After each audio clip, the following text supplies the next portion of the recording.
Hello guys, మాకైతే school 3 days holidays అనమాట. Holidays కాబట్టి ఎక్కడికైనా వెళ్దామని చెప్పేసి హోలీ ముందు రోజైతే అలా షాపింగ్కి అయితే వచ్చాము. కొన్నిదేంటి లేదు, అయినా సరే షాప్లో తిరగాలని మా పిల్లలు చెప్పారని చెప్పేసి తీసుకొని వచ్చాను.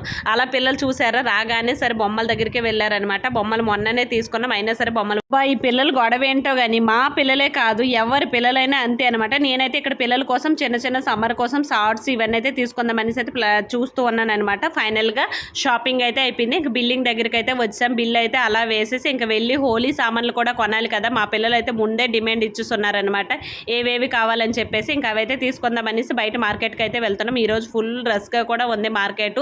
ఇక్కడైతే సంక్రాంతికి అన్ని క్లోజ్గా ఉంటాయి షాప్. నిజంగా చెప్పాలంటే సంక్రాంతి ఈ రోజు అనమాట. సంక్రాంతి ఈ రోజు అయితే అన్ని మార్కెట్ మొత్తం బందే ఉంటుంది ఇక్కడ ఒడిశాలో అయితే. కానీ ఈరోజు హోలీ స్పెషల్ ముందు రోజు కాబట్టి అన్ని షాపులన్నీ ఓపెన్గా ఉన్నాయి. ఇంకా పిల్లలు అయితే కలర్స్ దగ్గరికి వచ్చేసి వాళ్ళకి ఏవేవి కావాలనేది అయితే చూస్ చేసుకున్నారనమాట. అస్సలు తగ్గరు, ఏది కావాలంటే అది కావాలి. ఫైనల్గా మమ్మూస్ తినడానికి అయితే ఇక్కడ వెయిట్